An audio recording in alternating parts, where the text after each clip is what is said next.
فوراً ٹھیک کرا لو گے تو چلتی رہے گی 100 سال بھی, نہیں ٹھیک کراؤ گے تو تھوڑا اور ایک وقت آئے گا کہ میکینک بولے گا بھائی اس کو کباڑ والے کو بیچ دے, اب یہ ریپیئرنگ کے قابل نہیں ہے. تو بعض لوگ کی کھوپڑی آؤٹ ہوئی, اتنے آؤٹ ہو گئے ہیں کہ اب کھول کے دوبارہ ان کو جوڑنا پڑے گا, وہ ریپیئرنگ کے قابل.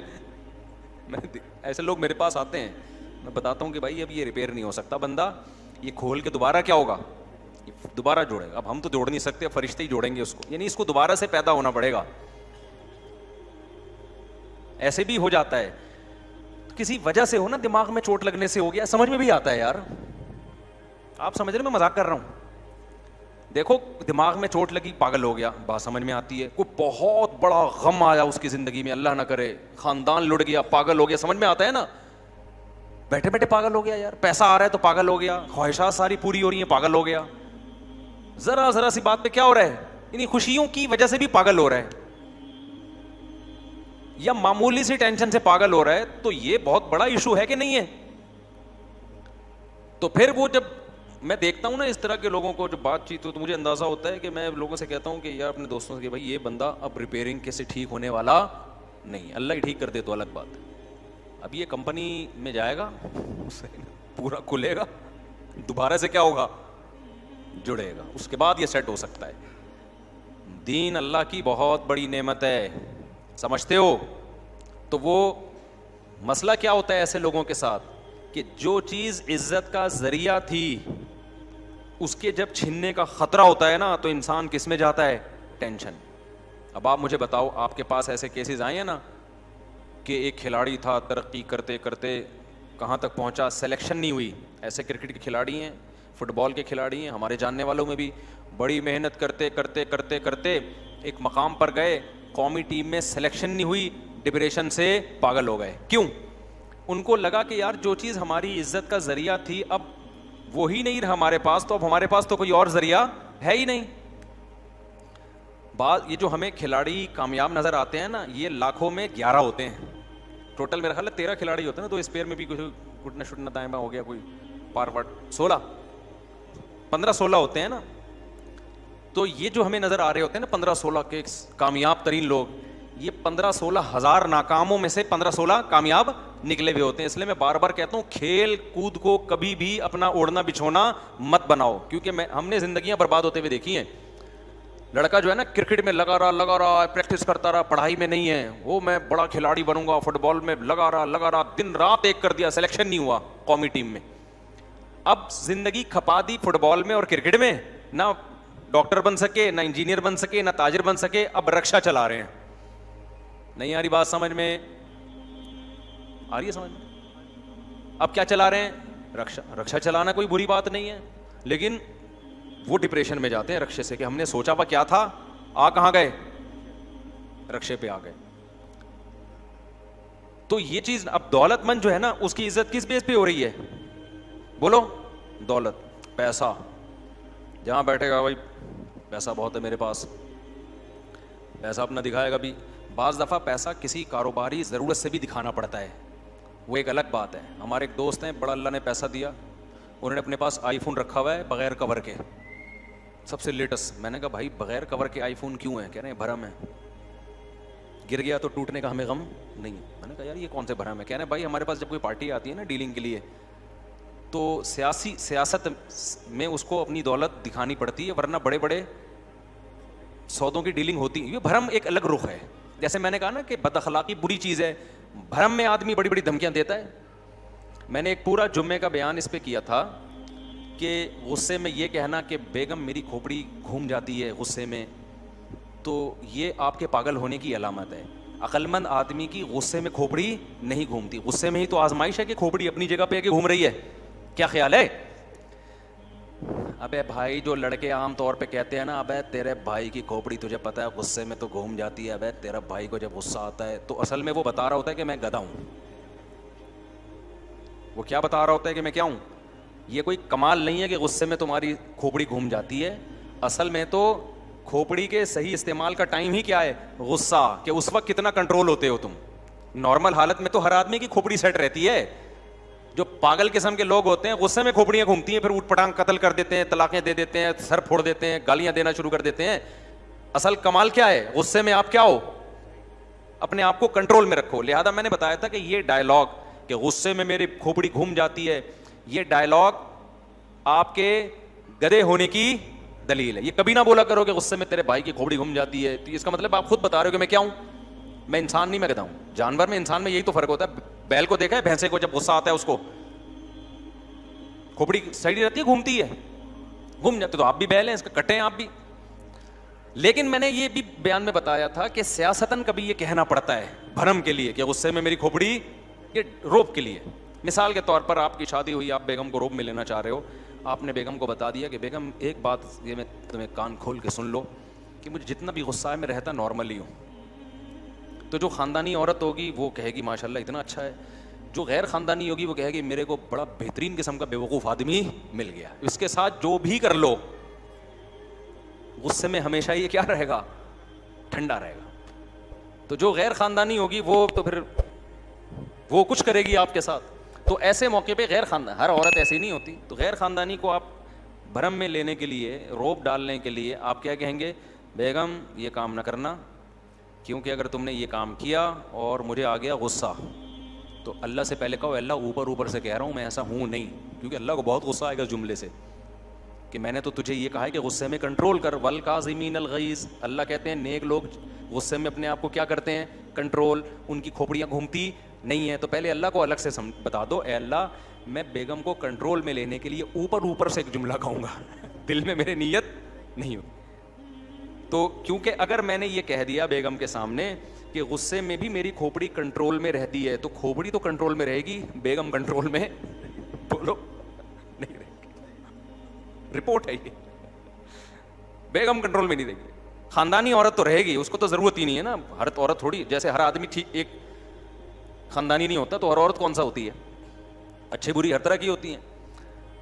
جو عزت دار عورت ہے نا اس کو آپ رسپیکٹ دیں گے, بیگم آئیے بیٹھیے, وہ اس کو اتنی قدر کرے گی ایسا اچھا میاں مل گیا. اور جو دو نمبر خاندان سے آئی ہوگی نا اس کو آپ عزت دیں گے, وہ کہے گی بہترین بندہ ملا ہے, ٹھیک ہے نا, الو بنانے کے لیے. خیر اب ایسا نہ ہو اپنے بیگموں سے شبہ کرنا شروع کر دو. تو اوپر سے آپ کہیں گے بیگم میں غصے میں میری کھوپڑی کنٹرول میں نہیں رہتی, یہ بھرم کے لیے. تو ایسے ہی بعض جملے متکبرانہ ہوتے ہیں, بعض طریقے متکبرانہ ہوتے ہیں, لیکن وہ سیاسی بھرم یا اور کوئی مصلحت کے لیے وہ اوپر سے ایکٹنگ کرنی پڑتی ہے, وہ ایکٹنگ کرنی پڑتی ہے. جیسے تکبر اللہ کو پسند نہیں ہے, لیکن میدان جنگ میں تواضع کا حکم نہیں ہے. حدیث میں آتا ہے کہ یہ جملہ نا شہنشاہ کہنا کسی کو کہ بادشاہوں کا بادشاہ, اللہ کو اس پہ غصہ آتا ہے کہ بادشاہوں کا بادشاہ تو اللہ ہے, یا انا اپنی میں ہوں, میں ایسا, یہ جملے کیا ہیں, الکبریاء ردائی. حدیث میں آتا ہے اللہ کہتے ہیں تکبر میری چادر ہے, جو اس میں ذرا بھی مجھ سے جھگڑے گا میں اسے رسوا کر دوں گا. جس کے دل میں ذرہ برابر کبر ہوا, حدیث میں آتا ہے جنت میں داخل نہیں ہوگا. موسیٰ علیہ السلام سے بنی اسرائیل نے پوچھ لیا تھا کہ بڑا عالم کون ہے, انہوں نے کہا میں ہوں, حالانکہ صحیح بات تھی, لیکن اللہ کو آپ کا یہ انداز پسند نہیں آیا. اتنی سی بات حضرت موسیٰ نے کہہ دی تھی کہ میں بڑا ہوں, عالم, اور بات بھی صحیح تھی, لیکن اللہ نے کہا کہ نہیں کہنا چاہیے تھا, کون بڑا ہے, اللہ. تو آپ بتاؤ جب اللہ کو اتنی سی بات پسند نہیں کہ میں بڑا عالم ہوں, تو اللہ کو یہ کہنا کہ میرے جیسا کوئی ہے ہی نہیں ہے بھائی, یہ تو بہت خطرناک ہو گیا نا. لیکن میدان جہاد میں حکم ہے متکبرانہ جملے بولو دشمن کے سامنے, جھوٹ بھی بولو, سفید بال ہیں کالے کر کے جاؤ, بڑھاپا چھپاؤ. 40 سال کے بعد بال کالے کرنا اسلام میں جائز نہیں ہے. مجاہد کو اجازت ہے میدان جنگ میں جا رہا ہے تو سفید ہو گئے نا بال, کالے کر کے جا. ایسا نہ وہ دشمن تجھ سے جھاڑ پھونک دم کروانے کے لیے آ جائے کہ بابا ان کے پاس بابے بھی آئے ہوئے ہیں, تو لڑ دو گے پھر. اسلام دین فطرت ہے نا, ہر چیز کو ایک موقع دیا ہے نا, کہ ایک موقع کی ایک چیز ہے نا. سارے سفید بال والے آرمی کے چیف آئے تھے, وہ جامع رشید, تو چیف نہیں تھے, وہ کیا تھے, D J I S P R. تو کسی نے کہا ان کے بال کالے ہیں, یہ انہوں نے کالا کولا لگایا ہوا ہے, پتہ نہیں لگایا ہوا تھا کہ یہ اوریجنل تھے, واللہ عالم. تو ہمارے استاذ نے کہا بھائی آرمی کا جو اتنا بڑا آفیسر ہو اس کو تو شریعت میں اجازت ہے بال کالے کرنے کی, تاکہ دشمن ملک جب دیکھیں تو بولیں یار ان کے فوجی کیا ہیں, ان پہ روب بیٹھے. تو میدان جہاد میں بال کالے کرنے کی بھی اجازت ہے. کیوں؟ دشمن, حالانکہ یہ بھی ایک طرح کا جھوٹ ہو گیا نا, بھائی بال کالے کرو گے تو جو آپ کی حقیقی ایج ہے, آپ دشمن کو دھوکہ دے رہے ہو, آپ اس سے کم عمر لگو گے, ایسا ہی ہے نا. جوان لگو گے تو اسلام کہتا ہے لگو بھائی وہاں جا کے جوان, لیکن آپ کو حق پرستی کا آپ پہ بہت غلبہ تھا, تقویٰ بہت تھا آپ میں, آپ گئے, آپ نے کہا جھوٹ نہیں بولنا, جتنے سفید ہیں پورے پورے نظر آئے. ایسے تو رشتہ نہیں ملتا, جنگ میں فتح کہاں سے ہوگی. ابے آج کل جو لونڈے لپاڑے رشتے لینے جا رہے ہیں نا, پورے کالے کولے سے نہا کے جاتے ہیں. میں بتا دوں آپ کو, لڑکی والوں کو میں ہوشیار کر رہا ہوں, کیونکہ صحیح ٹائم پہ شادیاں نہیں ہو رہی ہیں, اور جب صحیح ٹائم پہ شادی نہیں ہوتی تو بڑھاپا جلدی آتا ہے. اور ڈاکٹروں نے بھی ماشاءاللہ ہینڈ پریکٹس میں لگا دیا ہے تاکہ اور بیڑا غرق ہو جائے صحتوں کا. اس پہ بھی میں کسی وقت بات کروں گا انشاءاللہ. یہ ڈاکٹر لوگ بہت پروموٹ کر رہے ہیں اس کو, کل یہ رجوع کر لیں گے, صحتوں کا بیڑا غرق کر دیں گے. میڈیکل سائنس کوئی ایسا آخری حتمی نہیں ہے کہ تحقیق ایسی کمپلیٹ ہو چکی ہے کہ اب اس کے بعد مزید تحقیق نہیں ہو سکتی. کتنی چیزیں ہیں میڈیکل سائنس کی, 15 سال پہلے تحقیق کچھ اور تھی, 15 سال کے بعد وہ کیا ہو گئی, چینج. تو اب یہ ڈاکٹر جو آج کل لڑکوں کو نا, بعض ڈاکٹروں نے لگا دی ہے کہ 100 دفعہ کرو, کوئی صحت خراب نہیں ہوتی. ایسا بالکل بھی نہیں ہے. پھر میں اس پہ بعد میں آؤں گا, ابھی بات کروں گا اس پہ, پہلے ہمارا ٹاپک کمپلیٹ ہو جائے گی. یہ ٹاپک مجھے ممبر پہ چھیڑنے کی کا شوق نہیں ہے, لیکن ڈاکٹر بھی نہ چھیڑے نا. وہ یوٹیوب پہ پروموٹ کر رہے ہیں بھائی تھوک پھینکو, 100 دفعہ پھینکو کچھ نہیں ہوتا, تو ایسے ہی وہ اپنی خواہش 100 دفعہ پوری کر لو, ہاتھ سے کچھ نہیں ہوتا. زمین آسمان کا فرق ہے تھوک میں اور میرے بھائی. اور جو چیز اللہ نے ایک نیچرل رکھی ہے, اس سے آپ جب بھی ہٹو گے تو ڈسٹربنس پیدا ہوگی. ہو نہیں سکتا نیچر سے لڑو اور نیچر آپ کو انتقام نہ لے آپ سے. کل ڈاکٹروں کی تحقیق بدل جائے گی, اور بہت سے ڈاکٹر ابھی بھی اس کے خلاف ہیں. یہ میں اس لیے کہہ رہا ہوں کہ کوئی ڈاکٹر میرے بیان پہ اعتراض کر سکتا ہے کہ مفتی صاحب شریعت کی بات کرو نا, میڈیکل سائنس میں ٹانگ کیوں اڑا رہے ہو.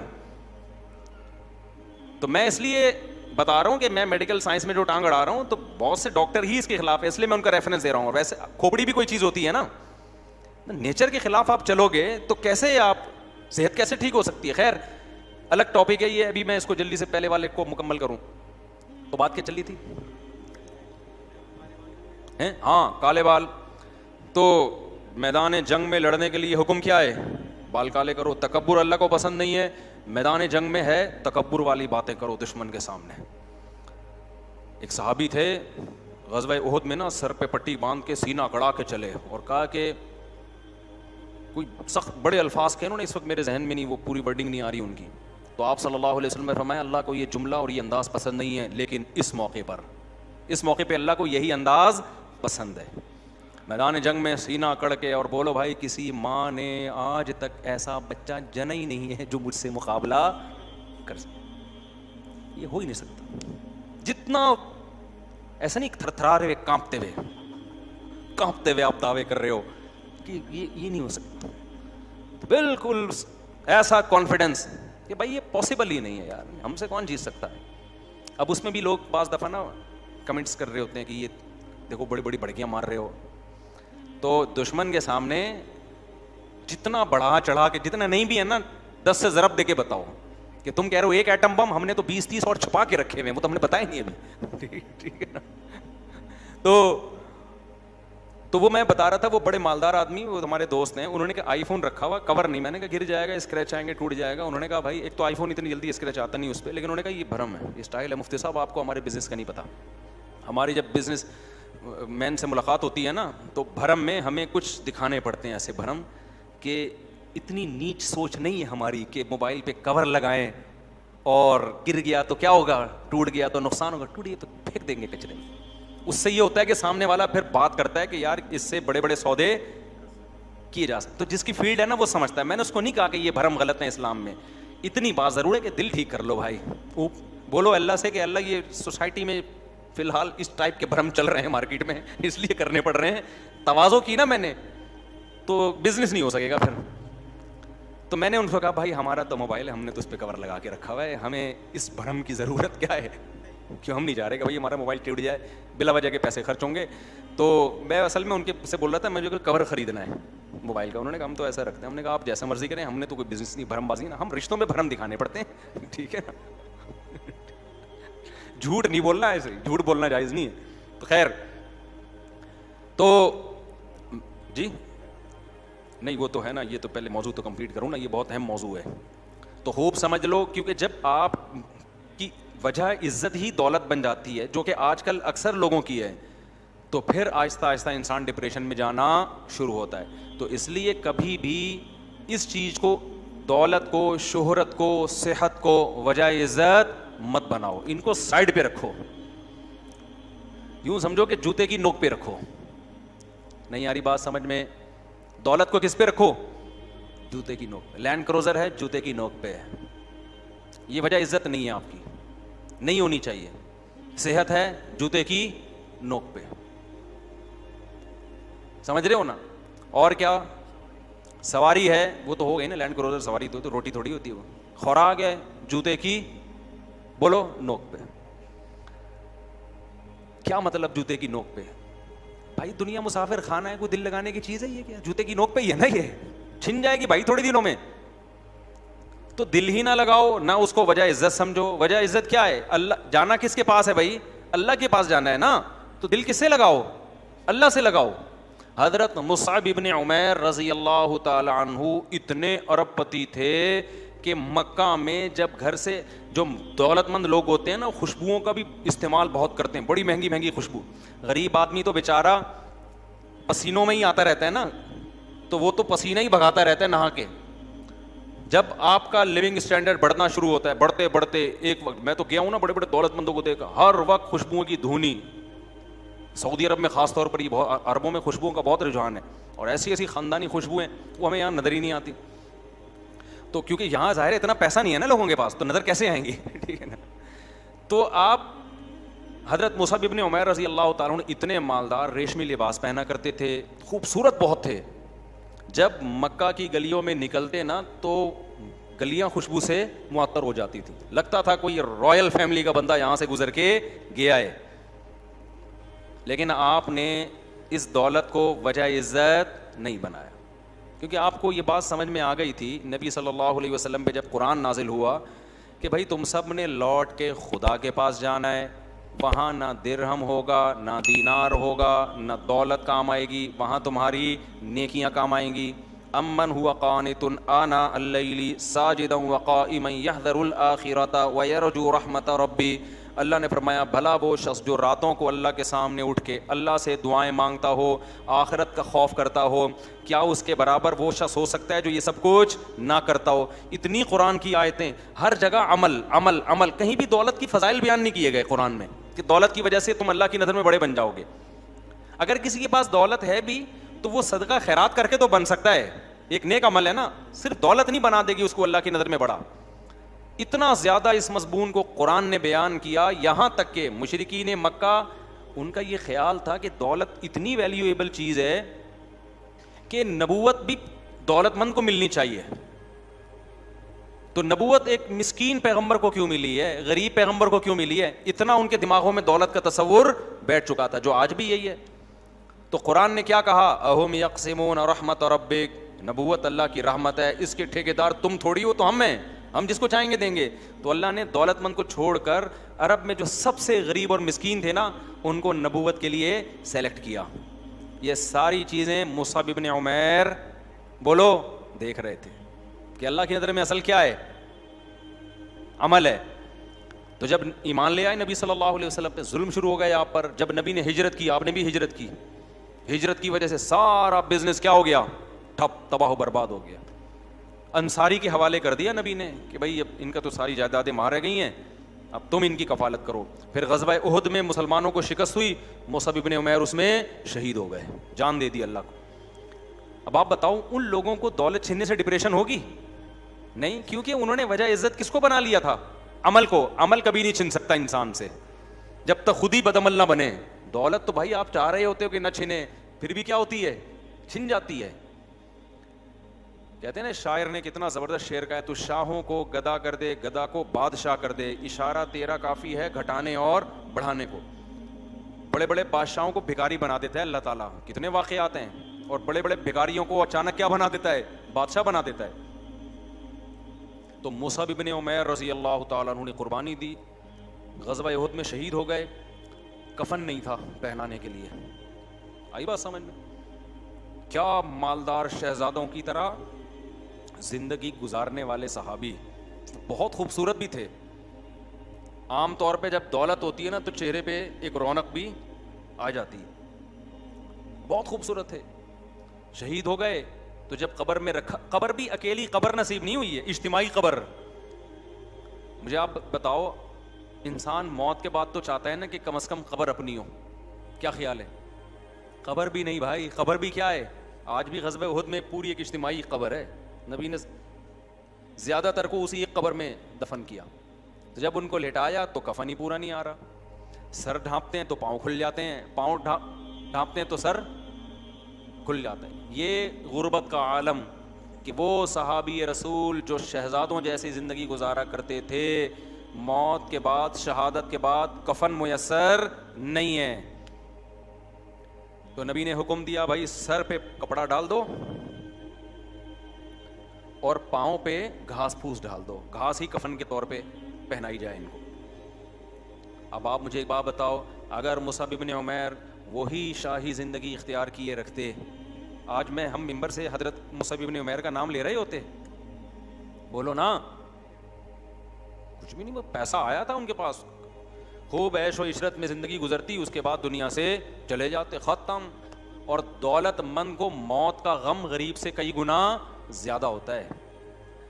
غریب کو پتہ چل جائے نا تجھے کینسر ہو گیا ہے, چلو یار نکلنے کا, خود ہی اللہ میاں نے نکال, میں تو خودکشی کا سوچ رہا تھا, اللہ میاں نے کیا خیال ہے, زیادہ ٹینشن نہیں ہوتی اس کو, چلو یار ثواب ہی ملے گا سوچنے. وہ ایک بڑے بزرگ کا واقعہ, مجھے پرانے واقعات یاد رہ جاتے ہیں, نام یاد نہیں رہتے, کہ وہ ان کی نا اس کی دکان تھی, یہ شیرے نہیں ہوتے حکیموں کے معجون, پہلے یہ علم طب میں مسلمانوں نے بڑی ترقی کی تھی, حکمت میں, تو بڑا کروڑ پتی وہ حکیم تھے. تو ایک بزرگ ان کے پاس گئے اور انہوں نے بولا کہ تمہارا دل تو انہیں بوتلوں میں اٹکا ہوا ہے, ان شیروں میں ساری چپکنے والی چیزیں, تمہاری جان کیسے نکلے گی؟ وہ جان کیسے نکلنے پر پتہ نہیں مجھے لطیفہ کیوں یاد آ جاتا ہے. وہ ایک ماں نے بچی سے پوچھا اپنے, بیٹا جان کیسے نکلتی ہے, اسکول میں تمہیں کیا بتایا جان کیسے نکلتی ہے؟ انہوں نے کہا جان کھڑکی سے نکلتی ہے. ماں حیران ہو گئی, کھڑکی سے کیا؟ کہتی جب آپ گھر پہ نہیں ہوتی نا پڑوسن آتی ہے, جب آپ گھر پہ نہیں ہوتی, جیسے ہی آپ بیل بجاتی ہیں ابو کہتے ہیں جان کھڑکی سے نکل جاؤ. تو بچے بڑے ہوشیار ہوتے ہیں, ان سے بچ کے رہا کریں, ٹھیک ہے. تو انہوں نے, بزرگ نے ان حکیم سے کہا, کوئی عطر فروش تھے یا عطار تھے واللہ عالم, ان سے کہا کہ تمہاری جان کیسے نکلے گا, جیسے سب کی نکلتی ہے. انہوں نے کہا نہیں بھائی, تمہاری تو ایک ایک بوتل میں قیمتی خمیرے تھے نا, قیمتی, اور سارے چپکنے والے دوائیں حکیموں کی ساری معجون اور خمیرے اس ٹائپ کے ہوتے ہیں. انہوں نے کہا تمہاری کیسے نکلے؟ انہوں نے کہا میری تو ایسے نکلے گی. لیٹے, چادر اوڑھ کے لیٹ گئے, جب انہوں نے چادر ہٹائی تو انتقال کر گئے تھے.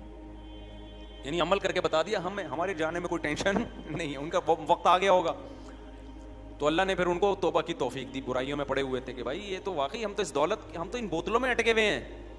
تو غریب آدمی میرے بھائی جب مرے گا, ایک رکشا اس کو یاد آ رہا ہوگا کہ یہ میرا رکشا تھا, یہ میرے بچے چلائیں گے, اتنا ہے نہیں کہ جائیداد میں ڈیوائڈ ہو سکے, ٹھیک ہے نا, ایک ایک پہیہ بھی نہیں آئے گا. اب یہی ہے کہ میں کون سا گیس چھوڑ کے جا رہا ہوں, اس میں چلانا ہوگا بچے چلا لیں گے, نہیں چلانا ہوگا تو جیسے ہمیں بھی اتنے سال ہم نے بھوکے پیاسے گزار دیے تو بچے بھی کیا کریں گے, ایسے ہی گزار دیں گے, تو بڑے آرام سے چلا جائے گا. نبی صلی اللہ علیہ وسلم جب دنیا سے جا رہے تھے تو حضرت فاطمہ رضی اللہ عنہا جو آپ کی بیٹی تھیں, وہ بار بار کیا کہتی تھی, وا کرب ابتا, ہائے میرے باپ کا درد. نبی صلی اللہ علیہ وسلم کو بہت زیادہ بخار کی تکلیف تھی. اوعکو کما یوعکو رجلان, نبی نے فرمایا جتنی ایک عام شخص کو بخار میں تکلیف ہوتی ہے مجھے اس کی دگنی ہوتی ہے. اللہ تعالیٰ نے نبی صلی اللہ علیہ وسلم کو وفات کے وقت بیماری کی ڈبل تکلیف دی تاکہ آپ کے آخرت میں درجات بلند ہو جائیں. گناہ تو ہوتے نہیں ہیں, تو اللہ اپنے محبوب لوگوں کو بعض دفعہ تکلیف میں ڈالتے ہیں کہ اب ساری تکلیفیں ختم ہو رہی ہیں تو اب دنیا میں زیادہ تکلیف دے دو تاکہ اور آپ کا درجہ بلند ہو جائے.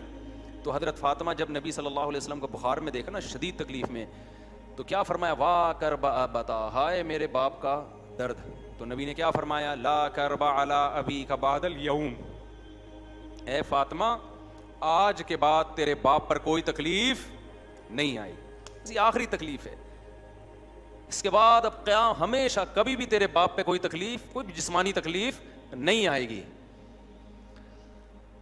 تو جو نیک لوگ ہوتے ہیں نا, موت کے وقت ان کو ایک تسلی ہوتی ہے, ایک تسلی ہوتی ہے. ہمارے حضرت مفتی رشید احمد صاحب رحمہ اللہ تعالیٰ بڑھاپے کے وقت میں نا موت کو بہت یاد کرتے تھے اور فرماتے تھے بس ابھی دنیا سے جانے والے ہیں, سید الانبیاء محمد صلی اللہ علیہ وسلم سے ملاقات ہوگی، سارے بزرگان دین سے ملاقات ہوگی. اچھا ان بزرگوں سے نبی سے محبت ہوگی تو موت کا کے جانے کا ایک خوشی بھی ہوگی نا. جن کو فنکاروں سے، اداکاروں سے، ایکٹروں سے محبت ہے ان کو تو یہ بھی غم، یہ بھی خوشی نہیں، کیونکہ ان سے ملاقات پتہ نہیں کدھر ہوگی ان کی. محبت خدا کی قسم بہت بڑی نعمت ہے، بہت بڑی نعمت. عمل سے زیادہ ویلیو شریعت میں محبت کی ہے. کہ آپ کو محبت کس سے ہے؟ دیکھو کچھ لوگ برائی سے بچتے ہیں، عادت ہوتی ہے ان کو بچنے کی، لیکن برائی سے نفرت نہیں ہوتی ان کو، ویسے ہی بچ رہے ہوتے ہیں. اس سے بہتر وہ ہے جو برائی سے نفرت کرتا ہے اگرچہ برائی اس سے ہو جاتی ہے، لیکن یہ پھر بھی اس سے بہتر ہے. یہ نہیں کہ آپ نفرت کر کے برائیاں کرنا شروع کر دیں، میرا مطلب کمپیئر کرنا ہے. دل کی عمل کی ویلیو شریعت میں جسمانی عمل سے زیادہ ہے. محبت کرنا، نفرت کرنا یہ جسمانی عمل ہے، دل کا عمل ہے، دل کا عمل ہے. تو اسلام یہ کہتا ہے کہ جس سے محبت ہوگی نا قیامت میں ہوگے اسی کے ساتھ، اگرچہ بدعملی کی سزا کھانے کے بعد ہوگے، لیکن اگر محبت نہیں ہے تو پھر اس کے ساتھ نہیں ہوگے آپ، چاہے کتنے ہی نیک عمل کر لو. نہیں آ رہی بات؟ تو نیک لوگوں سے محبت، پیغمبروں سے محبت، صحابہ سے محبت، محدثین فقہاء سے محبت یہ ہلکی چیز نہیں ہے. آج ہمارا جو ایک لبرل طبقہ ہے نا اس کا بڑا مسئلہ بدعملی نہیں ہے، اس کو کافر سے محبت مسلمان سے زیادہ ہو گئی ہے. وہ کہتے ہیں یار کاش ہم امریکہ میں پیدا ہو جاتے، یار گوروں والی لائف ہوتی ہے ہماری. اگرچہ وہ جمعہ بھی پڑھتے ہیں، سمجھ رہے ہو، ٹوپی بھی پہنتے ہیں، عید کے دن نہاتے بھی ہیں، عمل کے لحاظ سے مسلمان ہیں، لیکن ان کی سوچ کیا ہے کہ کامیاب کون ہے؟ انگریز کامیاب ہے، محبت اس سے ہے، یہ زیادہ برباد ہے. اور ایک ہے پیدا امریکہ میں ہوا، سارے اسٹائل انگریزوں والے. دل کہتا ہے کاش میں مکہ مدینہ میں پیدا ہو جاتا ہے، یار کاش میں اسلامی ملک میں پیدا ہو جاتا. کہاں پیدا ہو گیا؟ برائیوں میں لگ گیا اور لگا ہوا ہے برائیوں میں. لیکن اس کی سوچ کیا ہے کہ کاش ایسا نہ ہوتا. خدا کی قسم یہ دوسرا پہلے سے اللہ کی نظر میں افضل ہے. ابے کیا ہو گیا، کیوں سمجھ میں نہیں آ رہا؟ بات کھچڑی پک گئی ہے، بیان کی کہاں سے لے کے چلے تھے ادھر ادھر. ہم نے کون سا کوئی ایم اے اسلامیات کا پیپر دینا ہے؟ اچھی بات ہے، جتنی ہو جائے اچھا ہے نا. سمجھ رہے ہو کہ نہیں سمجھ رہے؟ ہمارے حضرت کا ایک اور واقعہ سناتا ہوں. ہمارے حضرت کی جو زمینوں سے آمدن آتی تھی نا، تو حضرت بہت بڑا حصہ بھی پورا مجھے یاد نہیں، 1/3 تھا 2/3 تھا، کتنا وہ سارا صدقہ کر دیتے تھے. تو ایک دفعہ حضرت کو خیال ہوا کہ میں ایسا کرتا ہوں 2/3 صدقہ کر دیتا ہوں، 1/3 اپنے پاس رکھ لیتا ہوں. یعنی پہلے 1/3 رکھ رہے تھے، پوری مجھے اسپیسیفک کیلکولیشن یاد نہیں ہے. تو کیونکہ ہمارے حضرت کے بہت سارے مریدین ہیں جنہوں نے یہ واقعہ سنا ہوگا تو وہ میری کریکشن کریں گے کہ بھائی اتنا نہیں، وہ اتنے فیصد تھا. تو بھائی اصل واقعہ مجھے یاد رہ گیا، وہ مقدار یاد نہیں ہے، تو وہ پہلے ہی بتا رہا ہوں، مقدار کم زیادہ ہو سکتی ہے. تو حضرت نے ارادہ کیا کہ میں 2/3 کیا کرتا ہوں صدقہ اور 1/3 اپنے پاس رکھوں گا. لیکن حضرت کہتے ہیں مجھے خیال آیا کہ 1/3 اگر میں نے رکھا اور اس کو بیچ کے آمدن کم ہوئی، تھوڑے دنوں کے بعد کچھ مالی حالات آنا شروع ہوئے، تو مجھے خیال ہوا ہوگا کہ یار وہ جو میں نے 2/3 کیا کاش نہ کرتا. آئی بات سمجھ میں؟ تو نیکی کر کے خوشی کے بجائے دل میں کیا ہوگی؟ ندامت. یہ دل کیا ہو رہا ہے؟ خراب. یہ جو دل ہے نا کہ یار کاش میں یہ نیکی نہ کرتا، یہ زیادہ برائی ہے. فرمایا کم نیکی کر لو، کم صدقہ کر لو. اور کم ہمارے حضرت کا کم ہمارا بہت زیادہ سے زیادہ تھا، وہ تو کم کر لو تاکہ بعد میں یہ ہو کہ کاش زیادہ کر دیتا. نہیں آئی بات؟ اتنا صدقہ کر لو کہ بعد میں ندامت ہو، یار کیسا کنجوس ہے، تھوڑا زیادہ کر لیتا. یہ زیادہ اچھی حالت ہے دل کی، بجائے اس کے کہ زیادہ کر کے بعد میں ندامت، ابے یہ میں نے کیا کر لیا یار. نیکی کر کے شرمندگی کرنا، یہ نیکی نہ کر کے شرمندہ ہونے سے زیادہ برا ہے. نہیں آئی بات؟ حالانکہ عملی لحاظ سے اگر زیادہ صدقہ کرتے تو زیادہ ثواب ملے گا نا، اور کم صدقہ کرنے میں کم ثواب. لیکن وہ کہہ رہے ہیں دل کی حفاظت، دل میں نیکی کی چاہت اور رغبت، یہ زیادہ امپورٹنٹ ہے. ابے سمجھا پا رہا ہوں کہ نہیں سمجھا پا رہا؟ تو یہ میں آپ کو بتا رہا ہوں کہ اسلام میں دل کے عمل کی ویلیو آپ کے ظاہری اعمال سے زیادہ ہے. بعض لوگ اسلام سے محبت کرتے ہیں، چل نہیں رہے ہوتے اسلام پہ، تمنا ہوتی ہے کاش اسلام پہ چلتے. یہ زیادہ بہتر ہیں ان لوگوں سے جن کو اسلام سے محبت نہیں ہے، کلچر کی وجہ سے چل رہے ہیں، کہہ رہے ہیں یار مجبوراً پیدا ہو گئے، کیا کریں، ختنے بھی، کٹنگ بھی ہو گئی اور شادی وادی بھی ہو رہی ہے، اب کلچر ہے، کیا کریں ایکچولی. بس ہو گئے تو ٹھیک ہے، ٹوپی پہن لیتے ہیں جمعے کے دن، سب نہا رہے ہیں تو چلو ہم بھی کیا کریں. سب آپ زیادہ ڈیٹیل میں نہیں آتا. تو چلو ہم بھی نہا لیتے ہیں, چلو بقرعید پہ سب جانور کاٹ رہے ہیں, ہم بھی کیا کر لیتے ہیں, کاٹ لیتے ہیں. لیکن ہے تو جاپان میں پیدا ہوتا کتنا اچھا تھا یار, کیسی ترقی یار, چاند پہ پہنچے. جاپانی تو نہیں پہنچ رہے, امریکن پہنچ رہے ہیں, رشین پہنچ رہے ہیں, اور ہو سکتا ہے جاپانی بھی پہنچ رہے ہو, لیکن میرے جہاں تک مجھے معلومات ہیں اس میں امریکہ اور رشیا آگے ہے نا. تو کاش یہ ہو جاتا. تو میرے بھائی یہ بہت ڈینجرس چیز ہے.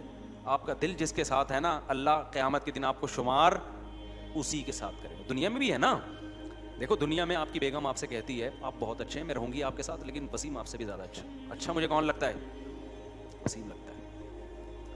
لیکن میں وسیم کو نہ کبھی فون کروں گی, نہ میں وسیم کو کبھی لفٹ کراؤں گی. رہوں گی میں آپ کے ساتھ, وفا میں آپ کے ساتھ کروں گی. شوہر میرے کون ہو آپ, تو آپ میں غیرت ہوگی, تھپڑ مار کے بولو گے جا بھائی تو کس کے ساتھ جا, وسیم کے ساتھ ہی جا. اور دوسری طرف وہ بیوی ہے جو ٹوٹ کی محبت کرتی ہے آپ سے,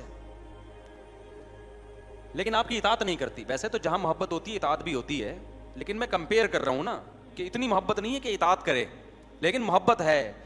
آپ نے کہا کہ میرا دوست وسیم کہتی, وسیم کا نام بھی نہ لینا میرے سامنے, مجھے کسی غیر مرد کا نام بھی زہر لگتا ہے. میرے باپ نے مجھے آپ کے حوالے کیا, یہ اس زمانے کی بات کر رہا ہوں جب باپ حوالے کیا کرتے تھے.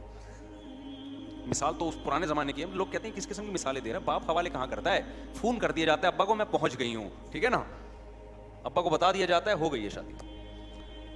آپ کہیں گے ایسا تو نہیں ہو رہا, ابے کبھی ہمارے پاس بیٹھو ہم بتائیں گے. یہ جو بہت سی شادیاں آج کل ہوتی بھی نظر آ رہی ہیں تمبو, یہ فیک تمبو ہیں. اصل میں پہلے ایسے کیسز بہت آ رہے ہیں, پہلے ہو چکی ہوتی ہے, پکڑی جاتی ہے, ابا کو بتاتی ہے کہ ہم نے شادی کر لی, ابا کہتے ہیں عزت کا جنازہ نکلے گا, بیٹا ایک ہماری خوشی کی خاطر تمبو لگا کے دوبارہ سے کر لو. سب جگہ نہیں ہو رہا کہ بدگمان ہو جائیں, جو بھی تمبو جائیں وہاں آپ انکوائری کرنا شروع کرتے ہیں, پہلے ہو گئی تھی یہ جھوٹی موٹی کا ہو رہا ہے, لیکن ہو ایسا بھی شروع ہو گیا ہے. خیر, تو دل کی جو حفاظت ہے وہ عمل سے زیادہ ہے. آپ حج کرنے گئے, خیال ہے یار کدھر آ گئے یار, ٹینشن میں آ گئے یار, نہ آتے اچھا تھا بھائی, دیکھا اللہ معاف فرمائے, ایسے بھی ہوتا ہے بات. اب آ گئے ہیں تو مجبوری ہے یار, پورا قافلہ آیا ہوا ہے, بھاگ بھی نہیں سکتے یہاں سے. اس سے بہتر ہے نہ آتے اور دل یہاں اٹکا ہوا ہوتا ہے. نہ کرتے حج اور سوچتے کاش میں کہاں چلا جاتا حج میں. سمجھتے ہو کہ نہیں سمجھتے؟ ایک تو نیچرل, ایک تو قدرتی طور پہ تکلیف ہوتی ہے نا حج میں, وہ تکلیف تو ایک فطری ہے, وہ تو اس لیے کہ تاکہ ثواب ملے. کوئی وہاں سوئٹزرلینڈ تھوڑی ہے جو آپ انجوائے کرنے جا رہے ہو, وہ تو نیچرل ہے. لیکن یہ خیالات آنا کاش میں نہ آتا. مجھے یاد ہے بچپن میں میری جب 7-8 سال عمر تھی, شدید گرمیوں کے روزے تھے, تو میرے بڑے بھائی نا مجھے منع کر رہے تھے روزہ نہ رکھو. انور میں ہمارے ریلیٹیو رہتے تھے, اس کو کراچی کی بسیں بڑی خطرناک تھیں. میرے بھائی منع کر رہے آج روزہ نہ رکھو, میں نے رکھ لیا روزہ. 8 یا 10 سال میری ایج ہوگی. اب روزہ رکھ کے ہم انور میں نا وہ 4K پتہ نہیں 4J ٹائپ کی بس تھی کوئی, وہ نہیں پٹ پٹی سی بسیں ہوتی تھیں, بھری بھی ہوتی تھیں, اس میں بیٹھ گئے ہم. اب جا رہے ہیں نیول کالونی ہاکسبی روڈ کی طرف, مجھے روزہ لگنا شروع, اور بس میں تو الٹی بھی آتی ہے, عجیب سی طبیعت. 11 بجے کا ٹائم ہے, میں بار بار بولوں کاش میں روزہ نہ رکھتا, کاش میں روزہ. میرے بڑے بھائی نے ایک دفعہ برداشت کر لیا, میں نے کہا کاش یار آج میں روزہ نہ رکھتا. بھائی صاحب نے برداشت کر لیا, بچہ ہے بھائی. دوسری دفعہ میں نے کاش یار میں روزہ نہ رکھتا. مجھے یہ واقعہ یاد رہ گیا, ہو سکتا ہے میرے بڑے بھائی صاحب کو یاد نہ ہو. اب میں کھڑکی کے پہ بیٹھا ہوا ہوں سیٹ پہ, بھائی صاحب نے میرا خیال کیا اس کا روزہ ہے, بچہ ہے, تو اس کو کھڑکی والی نا تاکہ ہوا آتی رہے. یہ بہت بڑی نعمت ہے کراچی کی بسوں میں ہوا کا, وینٹیلیشن کا کوئی انتظام. اچھا اس میں بھی آتی ہے, ادھر سے نکلتی کہیں سے بھی نہیں ہے بس میں,